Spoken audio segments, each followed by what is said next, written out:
Hello dear aspirants, આપ સર્વેનું અમારી YouTube channel game changing સાયકોલોજીમાં હાર્દિક સ્વાગત છે. આજના વિડીયોમાં આપણે પ્રોબેશન ઓફિસર, ચીફ ઓફિસર તેમજ અન્ય સરકારી પરીક્ષાઓ માટે ખાસ કરીને જો આપણે વાત કરીએ તો સોશિયલ વર્ક એટલે કે SWમાંથી ઘણા બધા પ્રશ્નો પૂછાય છે. તો સમાજ સુરક્ષા અંગેની ગુજરાત અને ભારત સરકારની વિવિધ યોજનાઓની આપણે ચર્ચા કરી રહ્યા છીએ. ગઈકાલના વિડીયોમાં આપણે બાળ સુરક્ષા યોજના વિશે ચર્ચા કરી હતી. આજના વિડીયોમાં આપણે દિવ્યાંગ કલ્યાણ યોજનાઓ છે, કઈ કઈ યોજનાઓ ગુજરાત સરકાર અને ભારત સરકાર દ્વારા ચલાવવામાં આવે છે દિવ્યાંગોના ઉત્થાન માટે એટલે કે એના ડેવલપમેન્ટ માટે, તો એ વિશેની વિસ્તૃત ચર્ચા આપણે આજના વિડીયોમાં કરવાના છીએ. જો તમે અગાઉનો વિડીયો જોયો ન હોય તો એ પણ જોઈ લેશો, જેથી કરીને તમને એક્ઝામમાં મદદરૂપ બની શકે. તો સૌપ્રથમ યોજના દિવ્યાંગો માટેની આપણે જોઈએ, જે છે એસટી બસમાં મફત મુસાફરીનો લાભ મેળવવાની પાત્રતા. ફર્સ્ટ ઓફ ઓલ તો તમને એ ખબર હોવું જોઈએ કે જે દિવ્યાંગ વ્યક્તિઓ છે અથવા તો બાળકો છે, એ બાકી જે નોર્મલ ચિલ્ડ્રન છે કે નોર્મલ લોકો છે એની કમ્પેરિઝનમાં ડેવલપમેન્ટ કરી શકે એ માટે સરકાર એમના માટે ખાસ પ્રકારની યોજનાઓ જે છે એ ચલાવે છે. સાથે સાથે એમને જે એમના ઉત્થાન માટે વિવિધ યોજનાઓ, વિવિધ સાધનોની પ્રાપ્તિ કરાવવી, જેથી કરીને એ લોકો સમાજના બીજા વર્ગોની સાથે ખભેથી ખભા મિલાવીને વર્ક કરી શકે, ઓકે, ડેવલપમેન્ટ કરી શકે, એ ક્યારેય ઇન્ફિરિયોરિટીનો શિકાર ન બને એટલા માટે સરકાર દ્વારા આ બાબતનું વિશેષ ધ્યાન લેવામાં આવે છે. તો એ અંતર્ગત ફર્સ્ટ જે આપણી યોજના છે એ છે એસટી બસમાં મફત મુસાફરીનો લાભ મેળવવાની પાત્રતા. તો એસટી બસ એટલે કે જે ગવર્મેન્ટની બસ છે એ 40% કે તેથી વધુ દિવ્યાંગ વ્યક્તિને આ યોજનાનો લાભ મળવા પાત્ર છે. હવે જો 40% કે 40%થી વધુ હોય વિકલાંગતા, તો એને આપણે બેન્ચમાર્ક ડિસેબિલિટી તરીકે ઓળખ્યા છે, જે અંગેનું સર્ટિફિકેટ જે છે સિવિલ સર્જન લખી આપે છે. ઓકે, તો બેન્ચમાર્ક ડિસેબિલિટી તમારે યાદ રાખવાનું છે 40% ઓર એલ્સ મોર ધેન 40%. તો એવા જે વ્યક્તિ છે એને આ યોજનાનો લાભ મળવા પાત્ર છે, એટલે કે 40%થી વધુ જે વિકલાંગતા ધરાવે છે એ વ્યક્તિઓ એસટી બસમાં મફત મુસાફરી કરી શકે છે. આ યોજના હેઠળ કયા કયા લાભ મળે છે? તો આ યોજના હેઠળ દિવ્યાંગ વ્યક્તિને ગુજરાત રાજ્ય માર્ગ વાહન વ્યવહાર નિગમ એટલે કે GSRTC તમામ પ્રકારની બસોમાં રાજ્યની અંદર એટલે કે ફક્ત ગુજરાત રાજ્યની આપણે વાત કરી રહ્યા છે, તેમજ ગુજરાત રાજ્ય બહાર મુસાફરીના કિસ્સામાં બસ રૂટના રાજ્ય બહાર આવેલા અંતિમ સ્ટેશન સુધી મફત મુસાફરીનો લાભ મળવા પાત્ર છે. ઇન શોર્ટ, જ્યાં જ્યાં GSRTC એટલે કે ગુજરાત રાજ્ય માર્ગ વાહન વ્યવહાર નિગમની જે બસો છે એ રાજ્યની અંદર એટલે કે ગુજરાત રાજ્યમાં તો મળશે જ મળશે, પરંતુ અમુક રૂટ્સ એવા હોય છે કે જે ગુજરાત બહાર પણ હોઈ શકે. ઓકે, મહારાષ્ટ્ર છે, રાજસ્થાન છે, તો એ કન્ડિશનમાં જે અંતિમ સ્ટેશન હશે એટલે કે જ્યાં સુધી બસ જતી હશે, બસનો રૂટ હશે રાજ્ય બહાર પણ, તો ત્યાં મફત મુસાફરીનો લાભ મળવા પાત્ર છે. પણ એ માટે શું યાદ રાખવાનું છે? 40% યા તો મોર ધેન 40% વિકલાંગતા હોવી જોઈએ એટલે કે ડિસએબિલિટી હોવી જોઈએ. હવે જોઈએ નંબર 2 એટલે કે યોજના નંબર 2, જે છે દિવ્યાંગ સાધન યોજના. તો આ દિવ્યાંગ સાધન યોજના શું છે? તો એ તમને વર્ડ પરથી જ ખબર પડી જાય કે એ લોકોને સાધન, ટૂલ્સ, ઇક્વિપમેન્ટ પૂરી પાડવાની યોજના છે. તો સૌપ્રથમ આપણે જોઈએ કે એની પાત્રતા શું છે, એટલે કે કેવી વ્યક્તિને આ દિવ્યાંગ સાધન યોજનાનો લાભ મળી શકે. તો અગેન 40% કે તેથી વધુ એટલે કે બેન્ચમાર્ક ડિસએબિલિટી ધરાવતા દિવ્યાંગ વ્યક્તિઓને આ યોજના હેઠળ લાભ મળવા પાત્ર છે.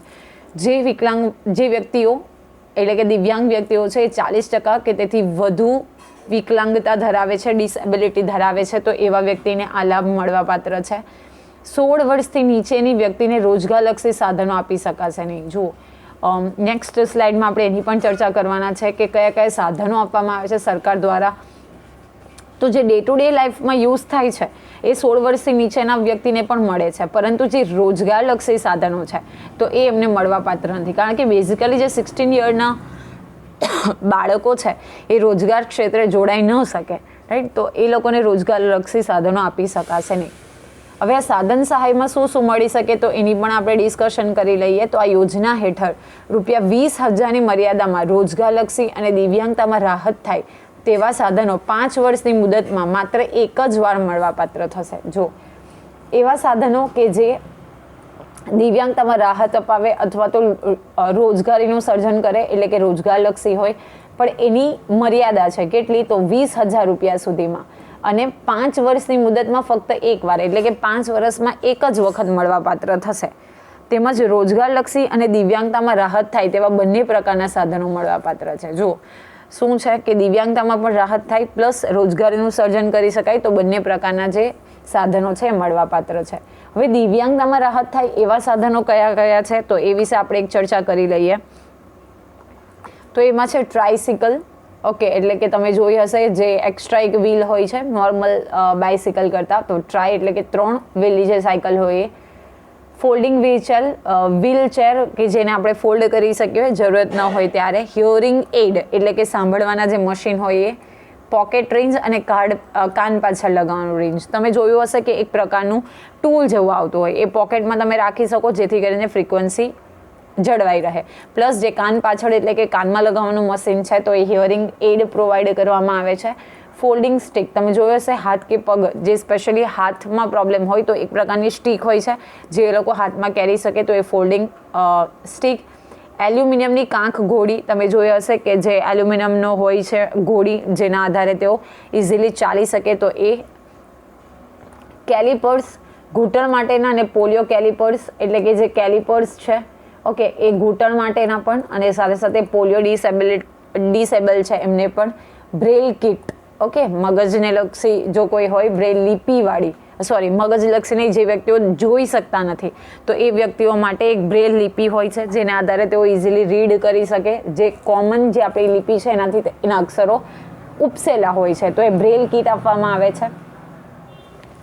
MR કિટ, મન બુદ્ધિના બાળકો માટે, તો જે મન બુદ્ધિના બાળકો છે એના માટે MR કિટ પ્રોવાઈડ કરવામાં આવે છે.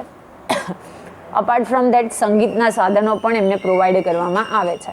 ઓકે, હવે આપણે રોજગારલક્ષી સાધનોની વાત કરીએ તો કડિયાકામ, ઓકે, સેન્ટિંગ કામ, વાહન સર્વિસીસ અને રિપેરિંગ, મોચીકામ, દરજીકામ, ભરતકામ, કુંભારી કામ, વિવિધ પ્રકારની ફેરી, પ્લમ્બર, બ્યુટી પાર્લર વગેરે જેવા સાધનો પણ એમને પ્રોવાઈડ કરવામાં આવે છે. એટલે કે આ વસ્તુમાં જે રિક્વાયરમેન્ટ હોય એ, માનો કે કડિયાકામ તો કોઈ વ્યક્તિ જે છે એ એમ કરી શકે એમ છે, તો જો કદાચ એને કાને ઓછું સંભળાતું હોય, રાઈટ, તો એ હિયરિંગ ડિસેબિલિટી છે, તો એ વ્યક્તિ આ જે કડિયાકામ છે, સેન્ટિંગ કામ છે, વ્હીકલ સર્વિસીસ અને રિપેરિંગ આ બધા જ કામ એ કરી શકે, તો એ અનુલક્ષીને એમને આ સાધનો પણ પ્રોવાઈડ કરવામાં આવે છે. હવે જોઈએ શિષ્યવૃત્તિની, તો શિષ્યવૃત્તિ પણ એમને આપવામાં આવે છે. તો શિષ્યવૃત્તિ મેળવવાની પાત્રતા કઈ કઈ છે, તો 40% કે તેથી વધુ દિવ્યાંગતા ધરાવતા વિદ્યાર્થી, અગેન યાદ રાખવાનું છે બેન્ચમાર્ક ડિસેબિલિટી હોવી જોઈએ, તો 40%થી વધુ દિવ્યાંગતા ધરાવતા વ્યક્તિઓને આ શિષ્યવૃત્તિ મળવાપાત્ર છે. Again next condition will be છેલ્લી પરીક્ષામાં ઓછામાં ઓછા 40% ગુણથી ઉત્તીર્ણ હોવા જોઈએ. એટલે કે જે લાસ્ટ એક્ઝામ લેવાઈ હોય તો એમાં માનો કે કોઈ બાળક 10મા ધોરણમાં ભણે છે, એટલે કે હાલમાં, તો 9મા ધોરણમાં એ પાસ થયેલું હોવું જોઈએ, પ્લસ એના 9th સ્ટેન્ડર્ડમાં કેટલા પર્સન્ટેજ હોવા જોઈએ, તો મિનિમમ 40% હોવા જોઈએ. જે તે અભ્યાસમાં હાજરીની સંતોષકારક નિયમિતતા જરૂરી છે. અગેન ઇમ્પોર્ટન્ટ છે કે તમે એડમિશન લઈ લીધું, દેટ ઇઝ નોટ ઇનફ. જે ડિસાઇડ કરેલી હોય એટલી પ્રેઝન્ટ પણ હોવી જોઈએ.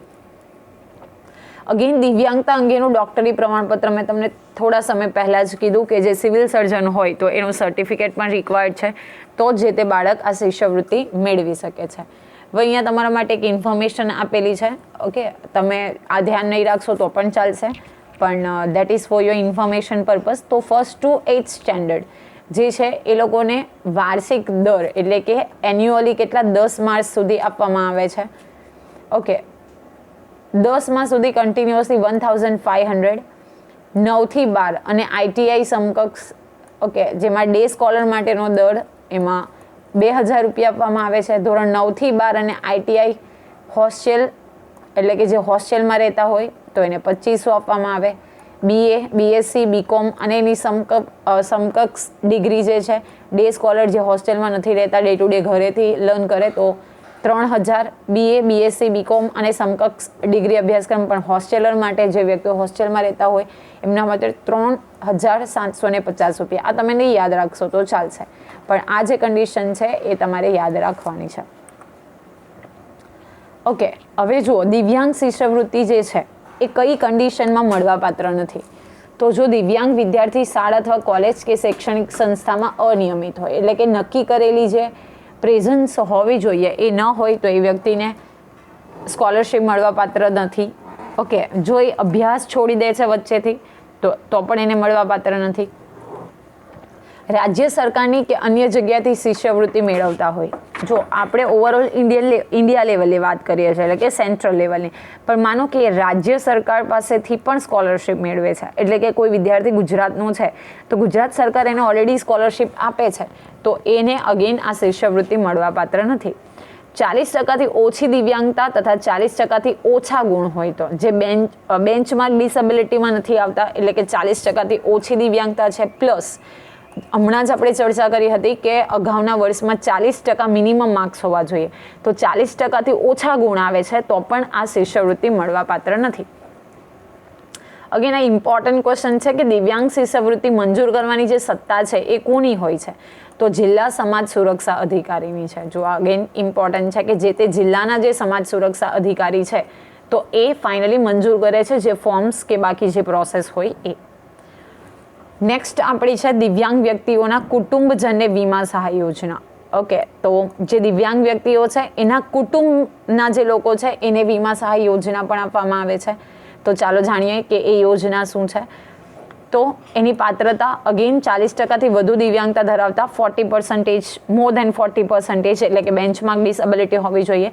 સમાજ સુરક્ષા માટેનું દિવ્યાંગ ઓળખ કાર્ડ ધરાવનાર વ્યક્તિ, ઓકે, જેની પાસે દિવ્યાંગ ઓળખ કાર્ડ વ્યક્તિ છે તો એવા વ્યક્તિને લાભમાં શું મળે, તો આ યોજના હેઠળ આપઘાત કે કુદરતી મૃત્યુ સિવાય, જો આ યાદ રાખવાનું છે કે સુસાઇડ નહીં કરેલું હોવું જોઈએ અને કુદરતી મૃત્યુ ન થયેલું હોવું જોઈએ, એના સિવાય કોઈ પણ રીતે લાભાર્થીનું મૃત્યુ થાય, કાયમ દિવ્યાંગ બને તો આ યોજનાનો લાભ વીમા પોલિસીની શરતોને આધીન રહીને મળવા પાત્ર છે, જેમાં લાભાર્થીને 1 લાખ સુધીનું વીમા કવચ જે છે આપણે નીચે કન્ડિશન જોઈએ. સુસાઇડ નહીં કરેલું હોવું જોઈએ પ્લસ કુદરતી મૃત્યુ નહીં હોવું જોઈએ. પણ માનો કે એક્સિડન્ટ થાય છે અથવા તો કોઈક આગની ઘટનામાં તો એ શું બને છે, કાયમને માટે દિવ્યાંગ બની જાય છે, તો એ કન્ડિશનમાં જે 1 લાખ રૂપિયા સુધીનું વીમા કવચ જે છે મળવા પાત્ર છે. ઓકે, આપણે જોઈએ તો અકસ્માતના કારણે મૃત્યુ અથવા તો કાયમી સંપૂર્ણ દિવ્યાંગતાના કિસ્સામાં 100%, એટલે કે 1 લાખ રૂપિયા મળે. ઓકે, અકસ્માતને કારણે મૃત્યુ થાય, કુદરતી મૃત્યુ નહીં. કુદરતી મૃત્યુ એટલે હાર્ટ એટેક આવવો, એવી બધી કન્ડિશન હોય. તો બેઝિકલી અકસ્માતના કારણે એટલે કે એક્સિડન્ટને કારણે મૃત્યુ થયું હોય તો એમાં કાયમી અથવા સંપૂર્ણ દિવ્યાંગતા બની જાય, એટલે કે વ્યક્તિ એક પોઝિશન ઉપર આવી જાય તો 100%, એટલે 1 લાખ રૂપિયા. અકસ્માતના કારણે 2 આંખ કે 2 અંગ અથવા હાથ પગ ગુમાવવાના કિસ્સામાં 100%. જુઓ, બંને આંખ ગુમાવી દે અથવા તો 2 પગ અથવા તો હાથ પગ બંને ગુમાવી દે તો એ કિસ્સામાં પણ 100%, એટલે કે 1 લાખ રૂપિયા સુધીની સહાય મળવા પાત્ર છે.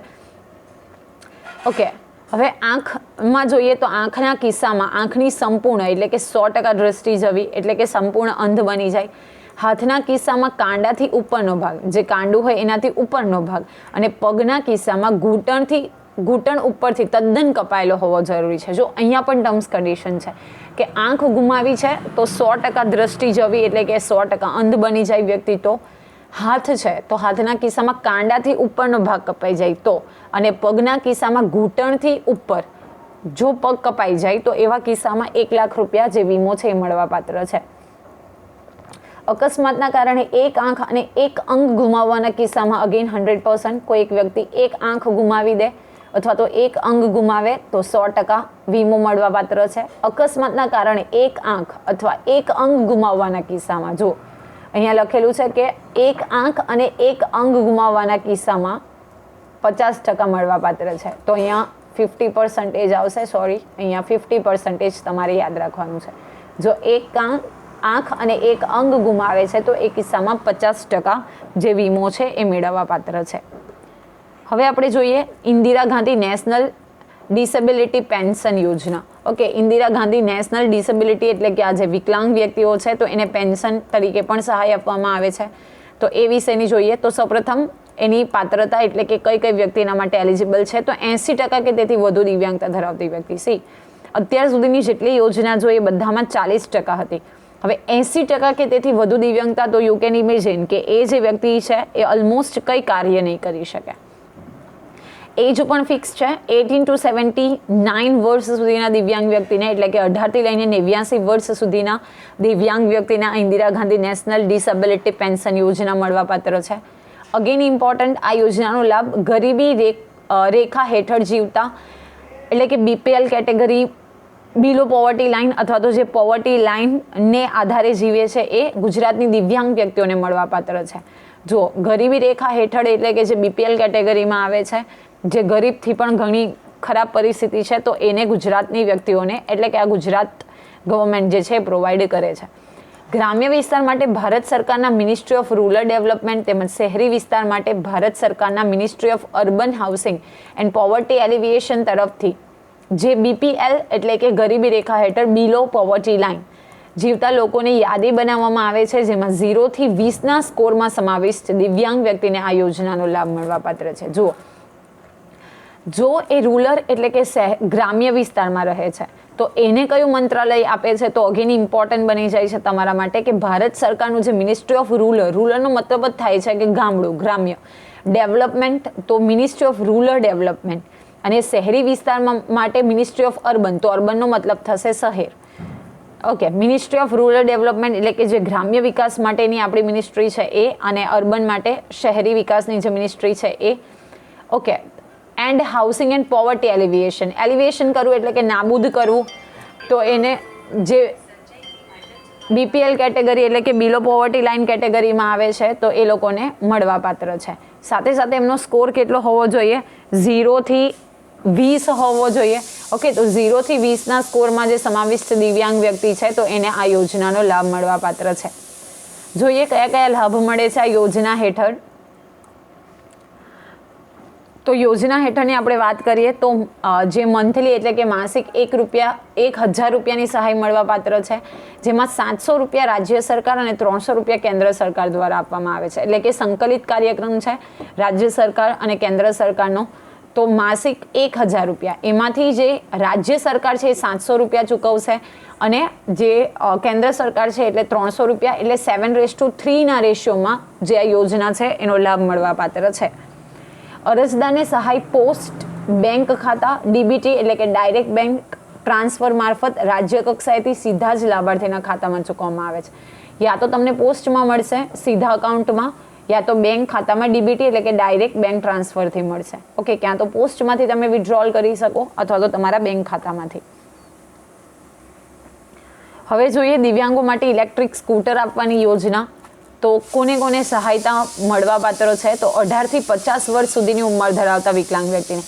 તો તમને તરત સ્ટ્રાઇક થવી જોઈએ કે શા માટે 18 રાખવામાં આવ્યા છે. તો આપણે ત્યાં નિયમ છે according to road safety and transportation કે 18 વર્ષની વ્યક્તિ થાય પછી છે કોઈ પણ વ્હીકલ ચલાવવા માટે એલિજિબલ બને છે. તો 18 થી 50 વર્ષ સુધીની ઉંમર ધરાવતા દિવ્યાંગ વ્યક્તિને આ ઇલેક્ટ્રિક સ્કૂટર જે છે મળવાપાત્ર છે. દિવ્યાંગતાની ટકાવારી 40%થી વધુ તથા લાભાર્થીનું નામ BPL યાદીમાં 0 થી 20નો સ્કોર ધરાવતા હોવા જોઈએ. સી અગેન ઇમ્પોર્ટન્ટ છે કે 40% કે વધુ એટલે કે બેન્ચમાર્ક ડિસેબિલિટીમાં આવવા જોઈએ, અને BPL બિલો પોવર્ટી લાઇન જે ગરીબી રેખાની નીચે જીવે છે તો એમાં એમનો સ્કોર 0 થી 20 હોય તો આ યોજનાનો લાભ મળવાપાત્ર છે. એમાં પણ અહીંયા લખેલું છે કે સામાજિક આર્થિક જાતિ આધારિત વસ્તી ગણતરી જે 2011 થઈ હતી એ અન્વયે વંચિતતા ધરાવતા તથા યાદીમાં સમાવિષ્ટ દિવ્યાંગોને, જે વ્યક્તિઓ બેઝિકલી વંચિત રહી ગયા છે સમાજના ડેવલપમેન્ટથી, તો એ વંચિતતા ધરાવતા એટલે કે તમે SC ST એ બધી કેટેગરીને ઇન્ક્લુડ કરી શકો. તો એ જે દિવ્યાંગો છે એને અગ્રતા આપવામાં આવે છે, એટલે કે એમને પહેલો પ્રેફરન્સ આપવામાં આવે છે. આ યોજનામાં ફક્ત અસ્થિ વિષયક દિવ્યાંગ સ્ત્રી અને પુરુષ બંનેને લાભ મેળવાપાત્ર થશે. સી અગેન ઇમ્પોર્ટન્ટ કે અસ્થિ એટલે કે બોન્સ રિલેટેડ ડિસઓર્ડર છે, ડિસેબિલિટી છે, તો એને લાભ મળવાપાત્ર છે. આ યોજનામાં લાભાર્થી દ્વારા તેઓએ મેળવેલ ઇલેક્ટ્રિક સ્કૂટર જો કન્ડમ થઈ ગયો હોય તો 5 વર્ષ, અને જો અન્ય યોજનાઓનો લાભ મેળવવા પાત્રતા ધરતો હશે તો પુનઃ લાભ મેળવવા અરજી કરી શકાશે. જો બગડી જાય કે નુકસાન થાય તો 5 વર્ષ બાદ અગેન એમને આ લાભ મળવાપાત્ર થશે, અથવા તો એ લોકો ફરીથી આ મેળવવા માટે અરજી કરી શકશે.